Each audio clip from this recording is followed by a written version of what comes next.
Assalamualaikum warahmatullahi wabarakatuh. Alhamdulillahi rabbil alamin. Allahumma sholli ala Sayyidina Muhammadin. Teman dan sahabat semuanya yang dimuliakan oleh Allah Subhanahu wa taala. Kita melanjutkan kajian kita di dalam kitab Fathul Mu'in, masih di dalam pembahasan salat sunnah, masih di halaman 31. Qala al-musannifu rahimahullahu taala nafa'anallahu bihi wa bi'ulumihi fi darini amin. Wayundabu dan disunahkan al-ittija'u apa tidur miring. Bainahuma di antara dua rakaat, wa bainal fardhi dan di antara salat fardu. Catatannya in lam yuakhir jika tidak mengakhirkan ia huma kepada dua rakaat anhu dari fardu. Walau ghairu muttahajjidin sekalipun orang tersebut bukan orang yang salat tahajud.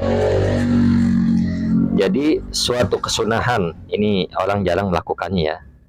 Suatu kesunahan tidur miring. Nah, tidur miring di antara sholat qobliyah subuh dan di antara sholat fardu. Wah, disunahkan tidur miring. Catatannya in lam yuakhir huma. Catatannya jika tidak mengakhirkan orang ini huma kepada sholat dua rakaat. Nah, sholat qobliyah subuh. Artinya catatannya dia telah melakukan sholat qobliyah subuh. Nah, ada memang sholat qobliyah subuh ini bisa diakhirkan, artinya bisa dilakukan setelah sholat subuh. Bukan itu maksudnya. Jadi catatannya dia telah melaksanakan qobliyah subuh sebelum subuh. Wah, tidak mengakhirkan sholat qobliyah subuh. Walau ghaira mutahajjidin. Sekalipun ia bukan orang yang sholat tahajud. Sekalipun ia tidak sholat tahajud, maka disunahkan tidur miring. Tetap disunahkan tidur berbaring ya, miring ya. Kemudian wal aula adapun yang paling utama kaunuhu ialah keberadaannya orang ala syikil aimani, nah, atas sisi yang kanan. Nah ini dia, jadi posisi miringnya ya. Yang lebih utama berbaringnya itu ialah pada bagian tubuh sebelah kanan. Allahumma sholli ala Sayyidina Muhammad wa ala ali Sayyidina Muhammad. Kemudian fa in lam yarid, dan jika menghendaki siapa orang zalika kepada demikian itu. Nah, saya ulang, fa in lam yarid, dan jika tidak ingin siapa orang zalika kepada demikian itu, maksudnya berbaring, fasola maka memisahkan ia binahwi kalamin dengan seumpama berbicara au tahawulin atau pindah tempat. Nah, au tahawwala ya, au tahawwala atau berpindah. Nah, jadi kalau orang ini enggak menghendaki berbaring, maka disunahkan ia pengganti dari berbaring bisa juga dengan kalam. Kalam ini bukan berbicara antar manusia sama manusia. Contohnya, lu mau kemana? Misalkan seperti itu. Maksudnya kalam ini berzikir, baca Quran dan sebagainya, berselawat dan sebagainya. Au tahawwala atau pindah ia, pindah tempat. Nah, tanbihun ai hada tanbih. Adapun ini ialah suatu peringatan. Nah, Allahumma sholli ala Sayyidina Muhammad wa ala ali Sayyidina Muhammad. Tanbihun ai hada tanbih. Adapun ini ialah suatu peringatan. Ya juzu boleh ta'khirur rawatibi. Apa mengakhirkan rawatib al-qobliyati yang bangsa qobliyah anil fardi dari sholat fardu watakunu dan ada apa rawatib adaan ialah sholat ada. Nah, jadi ini suatu peringatan. Ya juju boleh apa mengakhirkan rawatib, artinya rawatib yang bangsa qobliyah, misalkan sholat qobliyah zuhur dikerjakan di waktu ba'diyah zuhur. Nah, itu boleh. Nah, boleh. Nah, jadi sholat qobliyah zuhur dilakukan setelah ba'da zuhur. Nah, itu boleh. Dan sholat tersebut masih disebut sholat ada. Kenapa? Karena waktunya masih waktu zuhur. Orang sholat qobliyah subuh karena tertinggal. Nah, tertinggal tidak sempat melakukan, keburu jamaah didirikan, jamaah sholat didirikan, maka dia melakukan sholat qobliyah subuh setelah waktu subuh. Maka waktunya bukan kodok, tapi masih adaan. Nah, masih adaan, kecuali misalkan dia sholat qobliyah zuhur dikerjakan di waktu asar, ba'da asar, maka ini adalah sholat qadha seperti itu. Tapi kalau dikerjakan di waktu zuhur, zuhurnya masih ada, maka masih disebut dengan adaan. Wa qad yusannu, dan kadang disunahkan apa takhir.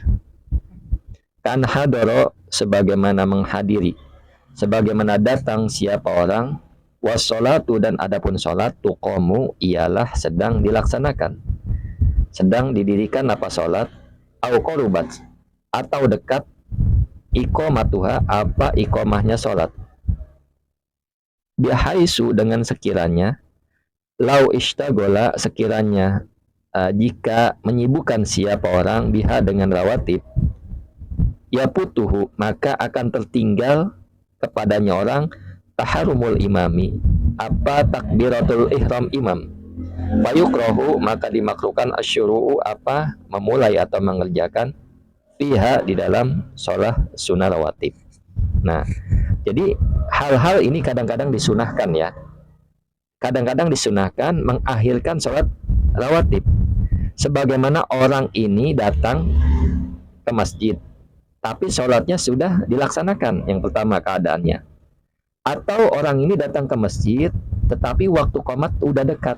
Nah, kalau seandainya lau ishtagola, seandainya ia sibuk kepada rawatib dan tertinggal takbiratul ihram imam, maka dimakruhkan, fayukrahu, dimakruhkan, asyuru, apa mengerjakan sholat rawatib tersebut. Seperti itu ya. Nah, jadi boleh tuh kadang-kadang keadaan seperti ini, dia mengerjakan sholat qobliyah subuh setelah qobliyah sholat fardu setelah sholat fardu, seperti itu ya. Mudah-mudahan dapat dipahami. La taqdimul ba'diyati, tidak boleh mendahulukan sunnah ba'diyah alaihi, atasnya fardu. Tidak boleh kebalikan, mendahulukan ba'diyah, sholat ba'diyah dikerjakan qobliyah. Nah, sholat sunnah ba'diyah isya misalkan dikerjakan di waktu sebelum isya, itu tidak boleh. Sholat sunnah ba'diyah zuhur dikerjakan sebelum zuhur, nah, itu tidak boleh.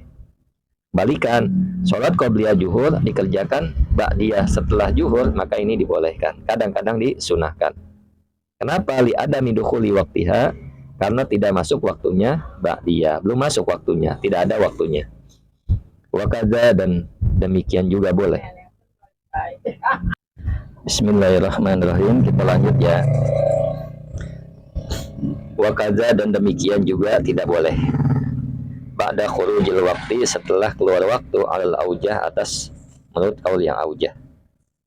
Jadi kalau udah keluar waktu itu tidak boleh ya, artinya tidak bisa disebut dengan ada. Boleh ya mengkodok, boleh mengkodok ya.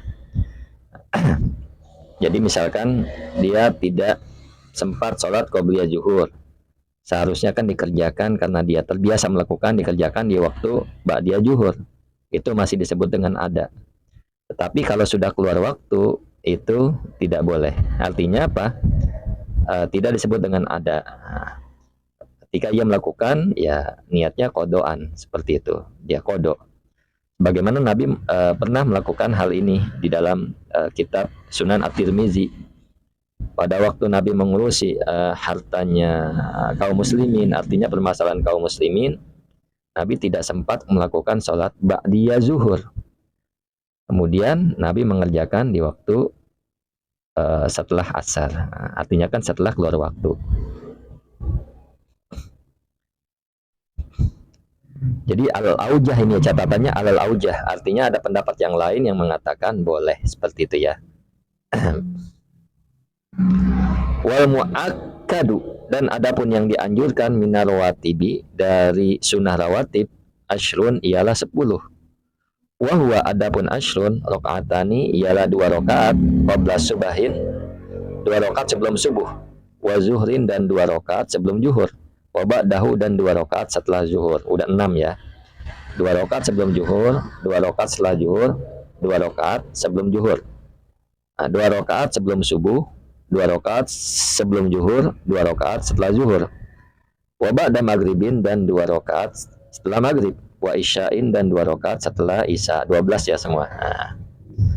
Mudah-mudahan dapat dipahami. Bismillahirrahmanirrahim. Wa yusannu, dan disunahkan witrun, apa witir. Sholatuhu maksudnya adalah sholatnya witir ba'dal isya'i setelah isya. Li khobarin karena ada suatu hadis, atau li khobari al-witru haqqun ala kulli muslim. Adapun witir hakun ialah hak ala kulli muslimin atas setiap orang muslim. Jadi disunahkan ya sholat witir yang memang sholatnya tersebut setelah isya. Walaupun isanya itu isya yang dilakukan di jamak. Orang ini melakukan jamak takdim, artinya isya ditarik ke maghrib. Walaupun artinya kan belum masuk waktu isya. Tetapi karena dia telah melakukan sholat isya, maka boleh witir. Misalkan orang ini melakukan jamak takdim, maghrib dan isya. Maghrib dulu, artinya maghrib jam 6 ya, maghrib dulu, kemudian langsung isya. Nah, setelah isya dia boleh mengerjakan witir, walaupun belum masuk waktu isya. Yang jelas setelah sholat isyanya orang ini. Karena ada hadis li khobari, karena ada hadis al-witru haqqun ala kulli muslim. Jadi witir itu hak atas setiap orang muslim. Mudah-mudahan saya dan kita semua dikuatkan oleh Allah Subhanahu wa taala untuk selalu mengerjakan sholat witir. Wahwa adapun witir abdulu ialah lebih utama min jamil rawatibi dari semua sunnah rawatib. Kenapa? Lil khilafi, karena ada khilaf, karena perselisihan fi wujubihi di dalam wajibnya witir. Jadi sholat witir ini sholat yang paling abdol di antara semua sholat rawatib. Jadi urutan sholat sunnah yang tidak berjamaah ya, sholat witir yang paling di atas, yang paling nomor satu, yang paling abdol. Setelahnya qobliyah subuh dan sebagainya ya. Karena apa witir paling abdol? Karena ada ulama yang mewajibkan. Siapa? Imam Abu Hanifah ini mewajibkan witir. Wa aqalluhu, dan adapun paling sedikitnya witir, rakaatun ialah 1 rakaat. Wa in lam yataqaddamha, sekalipun tidak mendahulukan ia, sekalipun tidak mendahulukan ia, saya ulang ya, wa in lam yataqaddamha, sekalipun tidak mendahulukan ha padanya witir, naflun apa sholat sunnah, min sunnatil isya'i dari sunnah isya, au ghairiha atau selainnya sholat sunnah ba'diyah isya. Jadi sholat sunnah witir paling dikit 1 rakaat.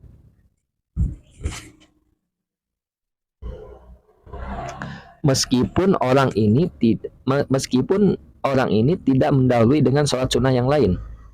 Misalkan dia tidak melakukan sholat sunnah ba'diyah isya, itu tetap sunnah dilakukan, boleh dilakukan.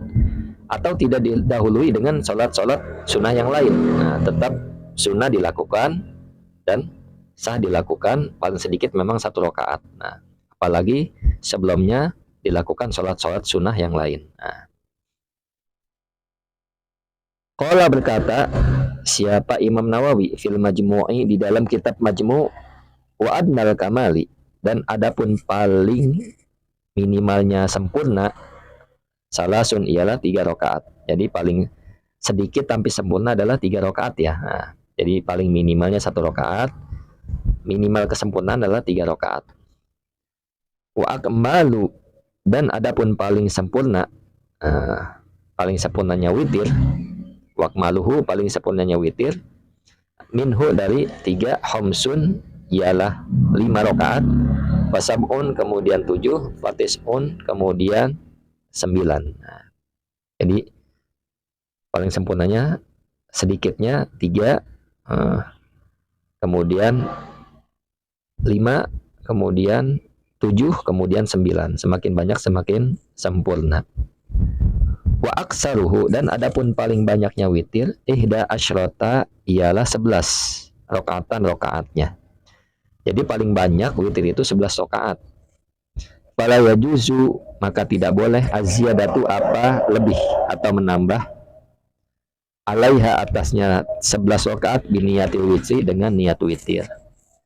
Jadi kalau orang ini melakukan sholat witir sudah 11, jika ia ingin menambah lagi maka jangan niat witir.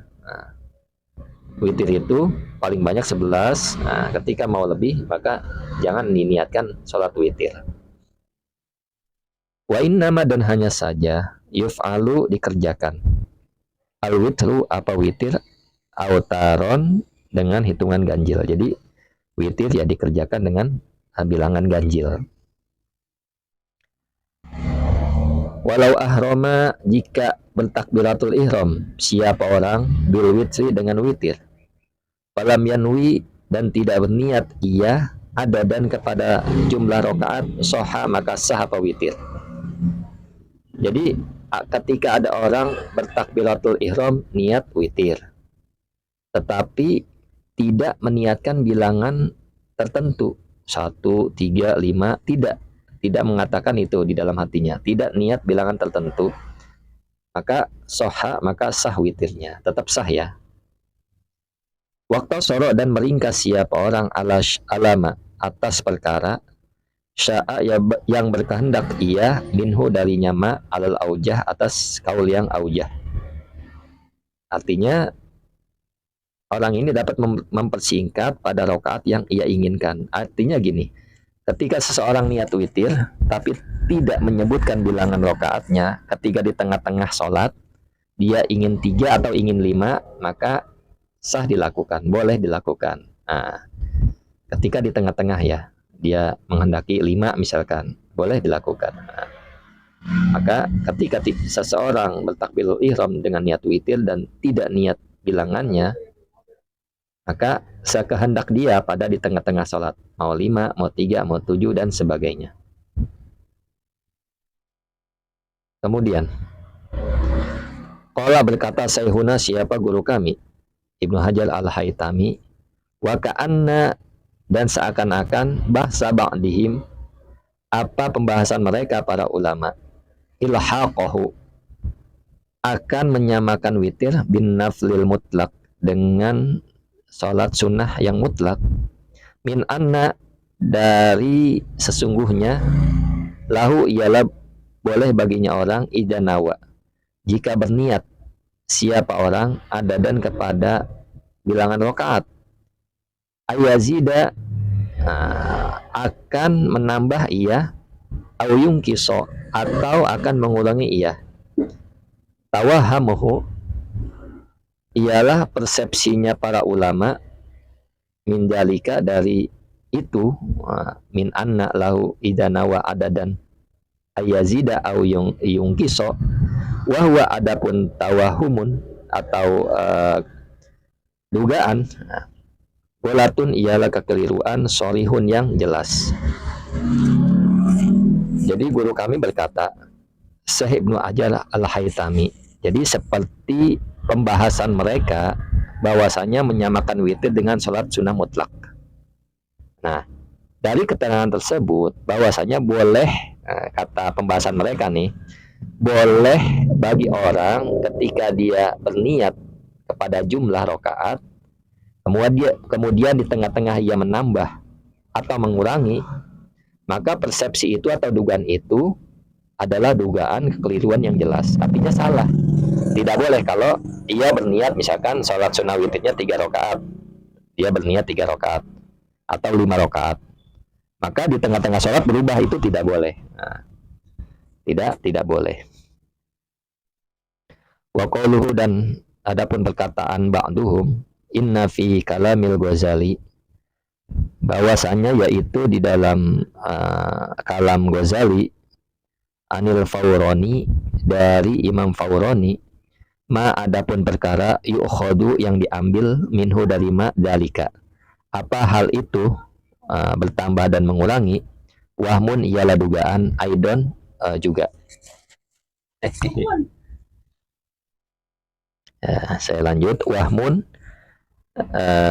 ialah dugaan, aidon juga, kama, sebagaimana keterangan, yu'lamu, yang diketahui, apa ma, minal basit, dari kitab basit. Jadi ucapan sebagian ulama yaitu bahwasanya di dalam perkataan Imam Ghazali yang diterima dari Imam Fawroni ada pendapat demikian. Artinya juga merupakan persangkaan belaka. Artinya salah juga, seperti itu ya. Sebagaimana hal itu dapat diketahui dari kitab Al-Basit, seperti itu. Kemudian wajri dan berlaku zalika apa demikian itu menambah dan mengurangi fiman di dalam orang ahroma yang bertakbiratul ihram iya bisunati zuhri dengan sholat sunnah zuhur al-arba'i yang 4 rakaat biniyatil wasli dengan niat menyambung fala yajuzu maka tidak boleh lahu baginya orang al-faslu apa memisah bi an yusallima dengan akan salam siapa man min rakaata ini dari 2 rakaat fa innawahu sekalipun berniat siapa orang hu kepada memisah qablan naqsi sebelum mengurangi. Nah, jadi gini, berlaku seiring keterangan di atas itu berlaku menambah dan mengurangi di dalam orang yang ia bertakbiratul ihram dengan niat sholat zuhur 4 rakaat dengan niat menyambung ya. Jadi sholat zuhur, sunnah zuhur ya, sebelum atau sesudah kan boleh 4 nih, sunnahnya 4. Nah, maka orang ini berniat untuk menyambung langsung 4 dengan tasahud yang terakhir, artinya sekali tasahud pada yang keempat rakaat.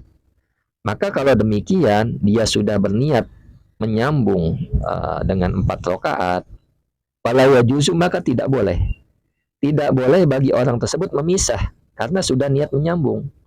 Nah, seperti itu ya. Tidak boleh bagi orang ini memisah dengan bersalam ia dengan 2 rakaat. Meskipun ia berniat meskipun ia berniat kepada memisah sebelum mengurangi. Artinya meskipun baru 1 rakaat dia sudah niat memisah ya.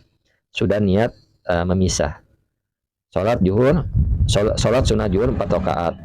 Sudah niat menyambung, kemudian baru 1 rakaat dia niat memisah.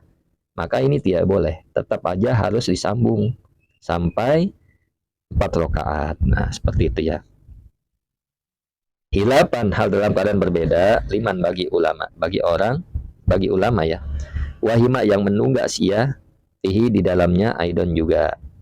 Intaha selesai. Qaulu sayhuna.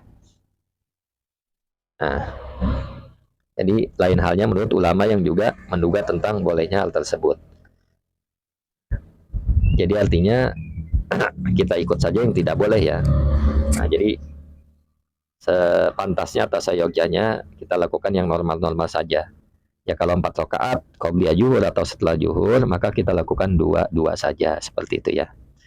2 saja. Di dalam mazhab Syafi'i pun ya sholat sunnah mau malam atau siang itu dilakukan 2 rakaat salam, 2 rakaat salam.